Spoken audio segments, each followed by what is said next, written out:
Alright, good morning everyone. अब आपको सीधे मिल तो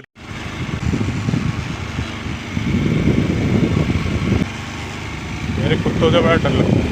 कुत्तों का भरोसा नहीं करता।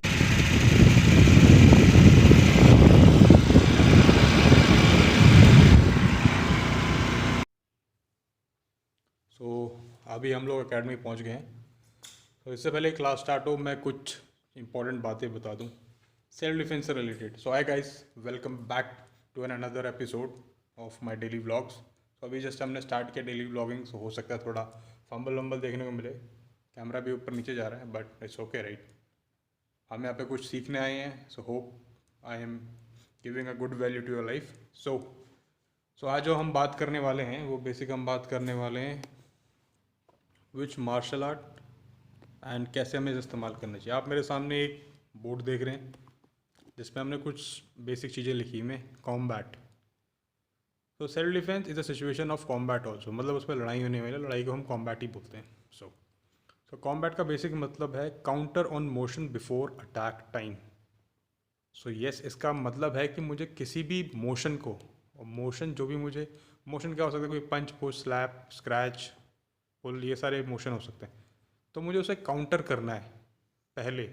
अगर मैं बाद में उसको काउंटर करने की कोशिश करता हूँ देन ऑब्वियसली मुझे अपने स्किल्स को इस्तेमाल करना पड़ेगा, लेकिन बेटर ये है कि अगर मैं पहले काउंटर कर पा रहा हूँ तो वो ज़्यादा हेल्पफुल है, ताकि मैं उस सिचुएशन से अवॉइड कर सकता हूँ।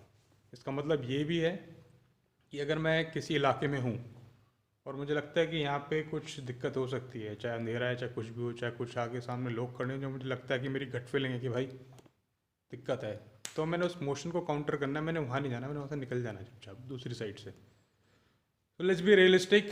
सो हम यहाँ पे फालतू बातें नहीं करेंगे। काफ़ी सारे यूट्यूबर्स हैं मार्शल आर्ट से, फेक मार्शल आर्टिस्ट है, जो बताते हैं कि लड़ाई के दौरान आपको आपका धर्म है, आपका फ़र्ज़ है लड़ना।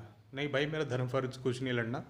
मैं स्कूल जा रहा था, या मैं ऑफिस जा रहा था, या मैं कॉलेज जा रहा था, मेरा धर्म फ़र्ज स्कूल ऑफिस कॉलेज जाना है और चुपचाप सही सलामत घर आना है। तो उसके लिए अगर मुझे भागना पड़े, चाहे लड़ना पड़े, तो मैं वो दो चीज़ करूँगा। मैं काम वो करूँगा जिससे मैं सेफ़ रहूँ। ऑलराइट। सो हमने यहाँ पे कुछ चीज़ें लिखी हुई हैं जो बेसिक ट्रेनिंग आपको करनी चाहिए, आपको क्या क्या सीखने की ज़रूरत है। सो हमने लिखा है यहाँ पे martial art according to use for self defence. हमें प्रॉपर सेल्फ डिफेंस की बातें कर रहे हैं। सो बॉक्सिंग एक बहुत अच्छा सोर्स है आपको सीखना चाहिए।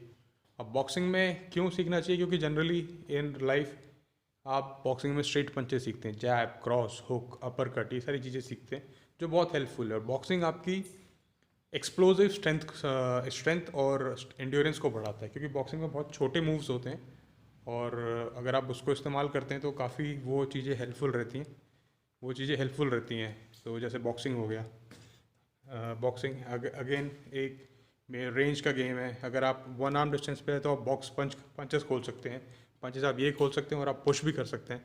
तो इट्स सिमिलर राइट। सेकंड जो हमने बात करी है वो हम इसमें देख रहे हैं, हमने बात करी इसमें मुay थाई की। मुay थाई एक बहुत ही इफ़ेक्टिव आर्ट है, जिसमें आप अपने फोर लिम्स को इस्तेमाल करना सीखते हैं। जैसे आप फोर में हो गया आपके दो पंचेज हो गया, और एल्बोज हो गया, नी स्ट्राइक्स हो गया, किक्स हो गया। और आप इन केस आप क्लोज रेंज में फंसते हैं, जहाँ पे आप क्लिंच की पोजीशन में आ रहे हैं, तो आप क्लिंच करना भी सीखते हैं। तो क्लोज क्वार्टर्स के लिए काफ़ी हेल्पफुल है मुay थाई। रेसलिंग रेसलिंग मेरे हिसाब से काफ़ी ज़्यादा ज़रूरी है, क्योंकि आपके हाथों में ग्रिपिंग स्ट्रेंथ का होना बहुत ज़रूरी है। आपको बेसिक पुश पुल की टेक्निक आनी चाहिए। अब ऐसे नहीं किसी को जाकर धक्का दे दिया, उससे कोई फ़ायदा नहीं होने वाला है। सो जब आप रेसलिंग सीखते हो, हमें बहुत ज़्यादा रेसलिंग नहीं सीखनी है, हमें कोई रेसलर नहीं बनना है सेल्फ डिफेंस की सिचुएशन में। बस बेसिक्स ऑफ रेसलिंग, कैसे किसको पुश करना है, अगर कोई आपको पैरों से टेक डाउन करने की कोशिश करे तो स्प्रॉल करके कैसे आपको अपना गार्ड करना है। तो अगर अभी बेसिक चीज़ें सीखते हैं तो आपको बहुत ज़्यादा हेल्प मिलेगी किसी भी ऐसी पुश पुल की सिचुएशन में। बेसिक्स ऑफ बीजेजे या फिर जूडो भी आप सीख सकते हैं। तो बीजेजे हेल्प करता है इनकेस अगर आपके ऊपर कोई माउंट कर जाए, तो अगर माउंट कर गया तो कैसे उसको डिसमाउंट करना है और कैसे टॉप वाली पोजीशन लेनी है। तो बीजेजे बहुत अच्छा आर्ट है।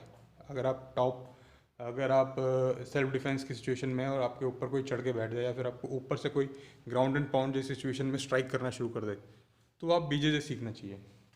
ऐसा नहीं है हमें कोई बीजेजे का फाइटर नहीं बनना है, और हमें बेसिक्स पीछे जाना चाहिए कि डिस्माउंट कैसे है। जूडो में आप है कि पीछे से पकड़ के कैसे आप थ्रो दे सकते हैं।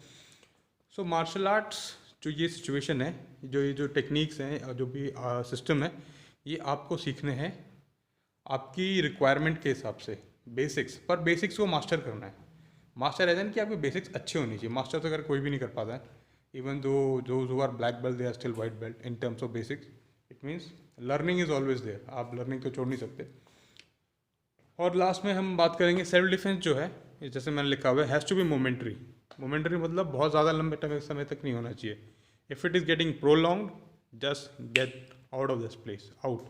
अब उसके लिए आपको क्या करना पड़े, शूट, भागना पड़े, भागो, स्ट्राइक करनी पड़े, करो, टेक डाउन लेना पड़े, लो, सबमिट, किसी को रियर नेकेड चोक या फिर बेहोश करना है या फिर उसको गिल्टीन में डालना है या फिर आर्म बार लगाना है, तो वो सब करना पड़ेगा आपको।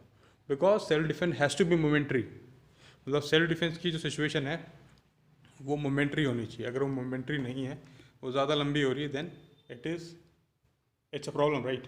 और